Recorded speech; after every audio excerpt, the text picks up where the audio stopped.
পিনাকি ভট্টাচার্যের বাড়ি আগুন দিয়ে পুড়িয়ে ছারখার করেছে আওয়ামী লীগ ও পরবর্তী ধাপ ইলিয়াস, সাংবাদিক ইলিয়াস। দেখেন, প্রত্যেকটা ক্রিয়া প্রতিক্রিয়া আছে, প্রত্যেকটা জিনিসের সুবিধা অসুবিধা আছে। এই যে 5ই ফেব্রুয়ারি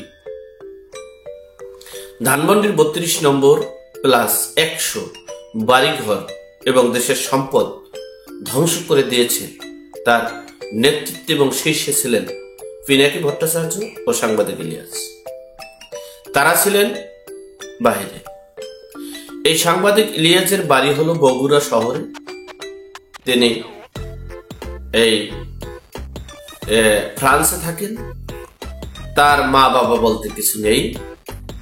তিনি ফ্রান্সেই বসবাস করেন ফ্যামিলি নিয়ে গত 15 বছর যাবৎ। তিনি যে বাড়িটির কথা বলা হয়েছে, আমি সে বিষয়ে বলার আগে একটু বলি, আওয়ামী লীগের অতি উৎসাহিত হবেন না। আমি গত 15 বছরে বলেছিলাম যে আওয়ামী লীগের জনসমর্থন যা ছিল, সেই সমর্থনকারীরা যারা আসল সৈনিক, তারা বঞ্চিত ছিল, নির্যাতিত ছিল, নিপীড়িত ছিল। তাদের দুঃখ, তাদের দুর্দশা শেখ হাসিনার নেতৃত্বের নেতারা বুঝতে চায়নি। বিদায় তাদের অভিশাপে জীবন ধ্বংস হয়ে গিয়েছে। আজকে তাদের করুণ পরিণতি। ঠিক তেমনি দেশের সার্বিক পরিস্থিতি হিসাব করে এরপরে আমাদের কার্যক্রমে আঘাত হবে। মাথা গরম করে যা কিছু করবেন, হঠকারিতার সিদ্ধান্ত যাই নেবেন না কেন, খুব তার করুণ পরিণতি হতে পারে।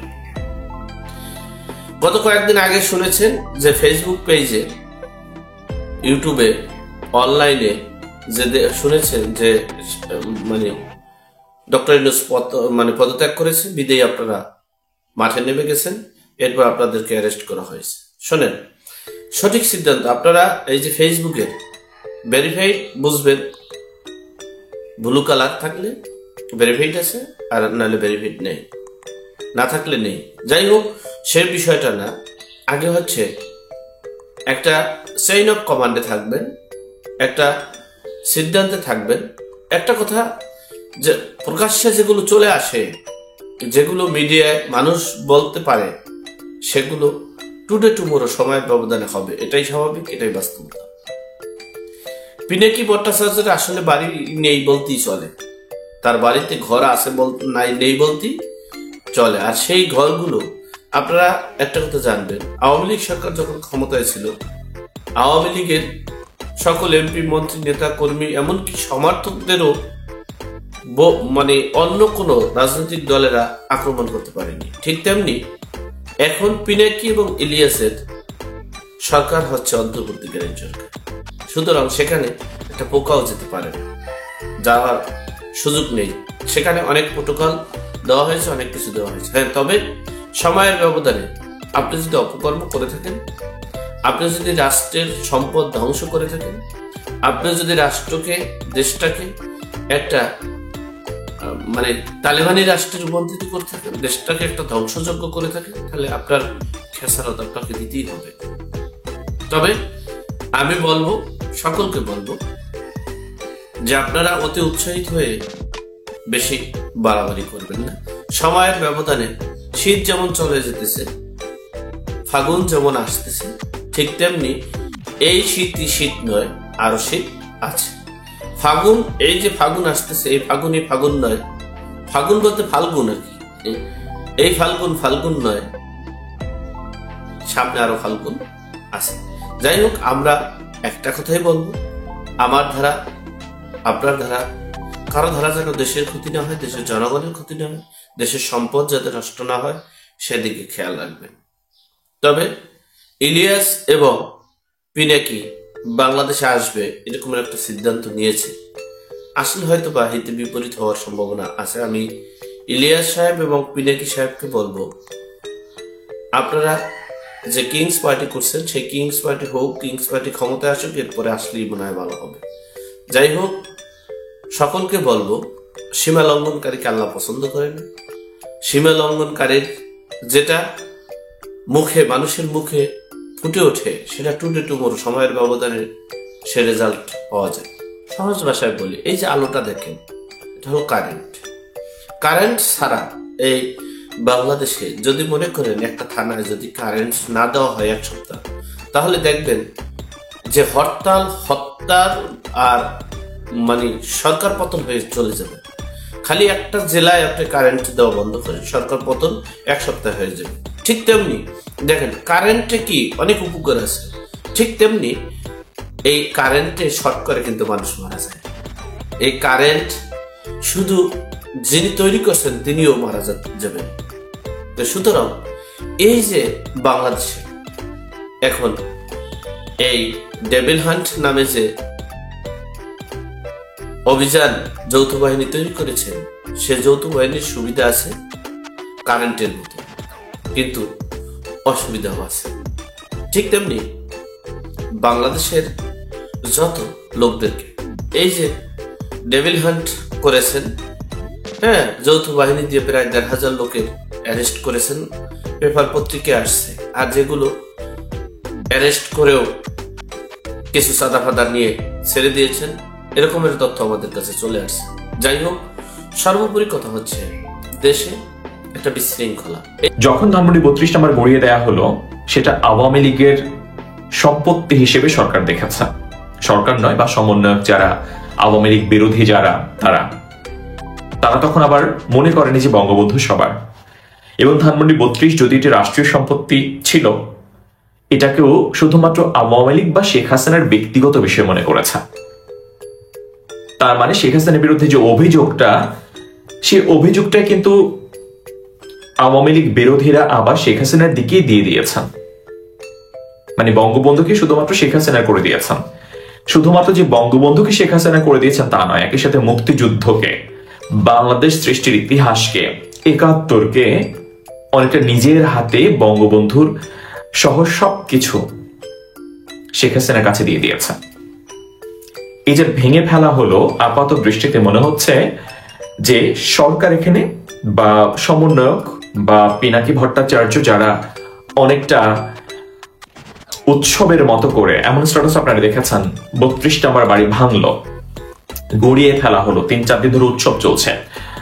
এবং 5 তারিখের ঘটনা, আজকে এতদিন হয়ে গেল, আজকে আমরা পানি সেচা হলো, আয়নাঘরের সন্ধান আছে কিনা, সবকিছু মিলে আছে। যাই হোক, তো যেটা হলো, মানুষ যারা সাধারণ মানুষ, যারা মুক্তিযুদ্ধকে অন্তরে ধারণ করে, যারা মুক্তিযোদ্ধারা রয়েছেন, যারা রাজনীতি করেন না, কোনো রাজনৈতিক দলের সঙ্গে যুক্ত নন, সাধারণ মুক্তিযোদ্ধা যারা, তাদের কাছে বিষয়টা এখন এরকম হয়ে যাবে যে যেহেতু 32 গড়িয়ে দিয়েছে অনেকেই, তাহলে মুক্তিযুদ্ধের ব্যাপারটা শুধুমাত্র আসলে আওয়ামী লীগ কেন্দ্রিক, এই ভাবনাটা তাদের মধ্যে প্রতীত হবে। বা নতুন প্রজন্মের যারা রয়েছেন, বা জেনজি, জেনারেশন জুমার্স, তারা সবাই কিন্তু যে একেবারে শেখ হাসিনার বিরোধী ছিল, ব্যাপারটা তা নয়।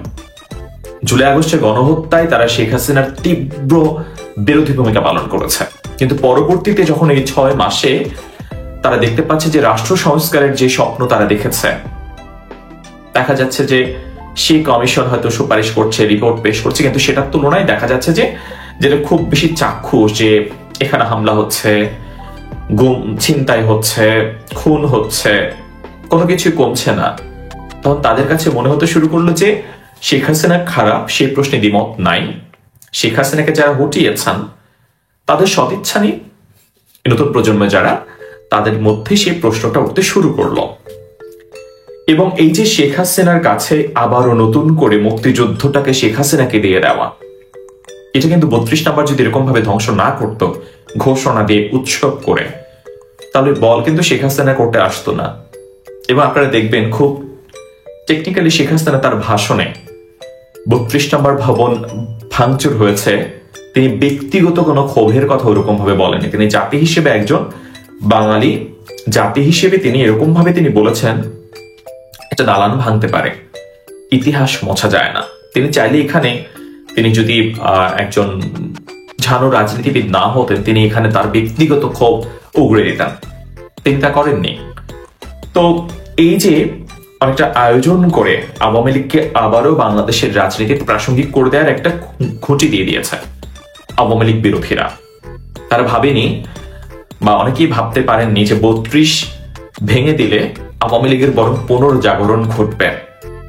এটা তারা ভাবতে পারেননি। যদি ভাবতে পারতো এই ঘটনাটা ঘটতো না, কারণ এটা যদি ৫ই আগস্টের ঘটনা হতো মানুষের মনে এটা খুব একটা দাগ কাটতো না ৩২ ভেঙে দেওয়া না দেওয়া। যেহেতু ৬ মাস পার হয়ে গিয়েছে, যেহেতু দেশে একটি সরকার রয়েছে এবং সেই সরকার আবার বিবৃতিও দিয়েছে ৩২ নম্বর ভাঙা অনভিপ্রেত এবং অনাকাঙ্ক্ষিত, মানে সরকার চায়নি ৩২ ভেঙে ফেলা হোক, কিন্তু সরকার কোনো ব্যবস্থাও নেয়নি ৩২ যেন না ভাঙা হোক। যারা ভাঙছিল তাদের বিরুদ্ধে অ্যাকশন নেয়নি। তো সরকারও বুঝিয়ে দিয়েছে অনেকটা, তোমরা ভাঙতে পারো, ওই যে তুমি হাকিম হইয়া হুকুম করো, উকিল হইয়া ছাড়ো, সর্প হইয়া দংশন করো, ওছা হইয়া ঝাড়ো। আমি মনে হয় ভুলও বলেছি লাইন বলতে গিয়ে। তো এই যে শেখ হাসিনাকে আবারও প্রাসঙ্গিক করে দেওয়া বা শেখ হাসিনার সবচেয়ে বড় উপকার আসলে মূলত সমন্বয়করা করে দিয়েছেন।